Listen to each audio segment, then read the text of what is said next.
Bonjour. Donc voilà, pour quelques courtes méditations. Que cette méditation ne soit pas un obstacle pour que vous-même vous puissiez méditer le texte que vous lisez dans Marc. Ici, les 20 premiers versets de l'Évangile. Je crois que le Seigneur a le pouvoir de vous toucher personnellement. Et donc je ne veux pas me substituer à ce tête-à-tête que vous pourriez avoir avec le Seigneur. Je vous partage ces quelques mots en espérant qu'ils vous encourageront et vous permettront de comprendre combien Dieu vous appelle à avoir une relation avec lui, relation et une intimité.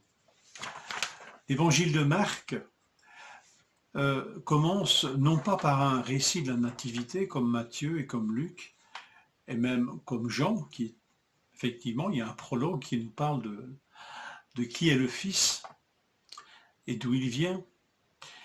L'évangile de Marc, lui, commence par le ministère de Jean. Mais un ministère de Jean le Baptiste qui annonce un autre ministère qui le suivra. Et vous avez vu que l'évangile de Marc, dans ses premiers versets, ne nomme pas Jésus.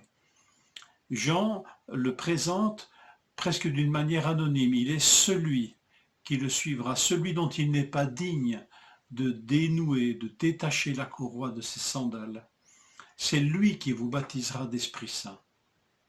Et comme pour ménager le suspense, c'est seulement à ce moment du texte que Jésus paraît. Et il est celui qui vient de Nazareth, en Galilée, humble origine. Il s'appelle Jésus. Et les cieux s'ouvrent. Et c'est pas rien quand les cieux s'ouvrent. Littéralement, ils se déchirent. Et ce verbe-là, nous ne le rencontrerons chez Marc que tout à la fin de l'Évangile, pour nous parler d'une autre déchirure, celle du voile dans le temple, précisément au moment où Jésus meurt. Et ce voile se déchire de haut en bas.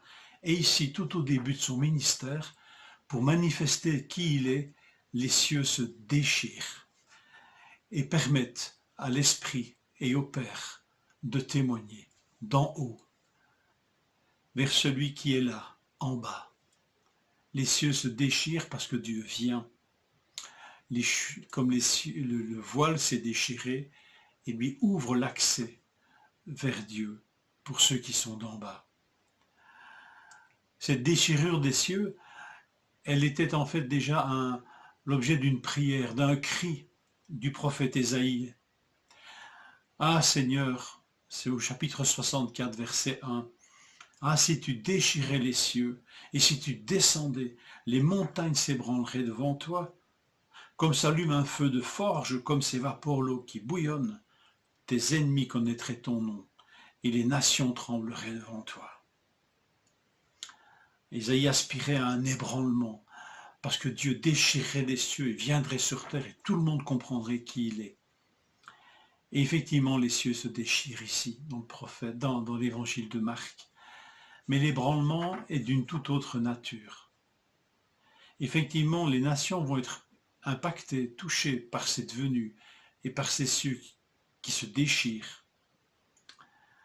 Mais l'ébranlement, encore une fois, je vous dis, est de toute autre nature. Le Fils se fait baptiser du baptême des pécheurs. Et le Fils, et l'Esprit et le Père lui rendent témoignage.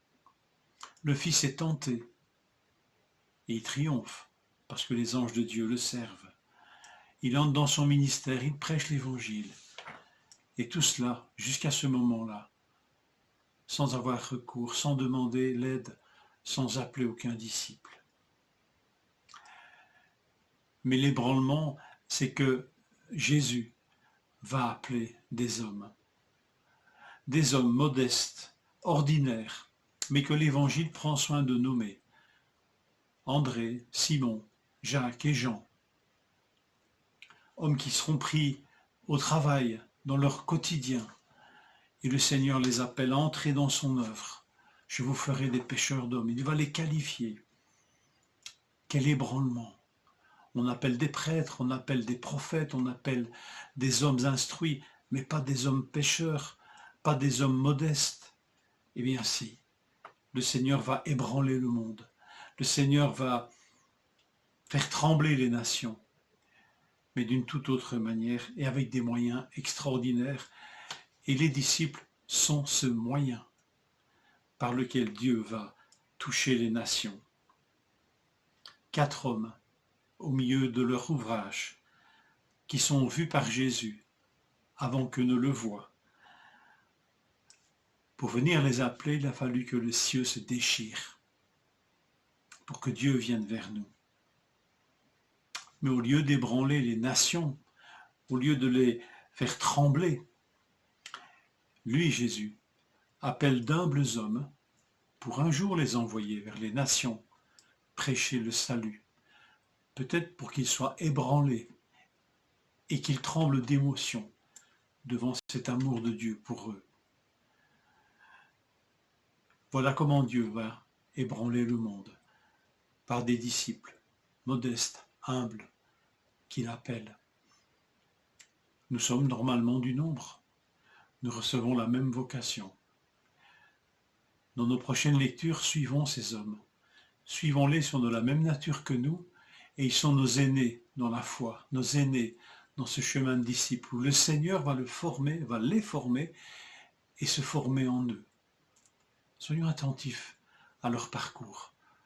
C'est sans doute le nôtre. Que le Seigneur vous bénisse, vous qui avez été choisis pour ébranler le monde. Bonne journée.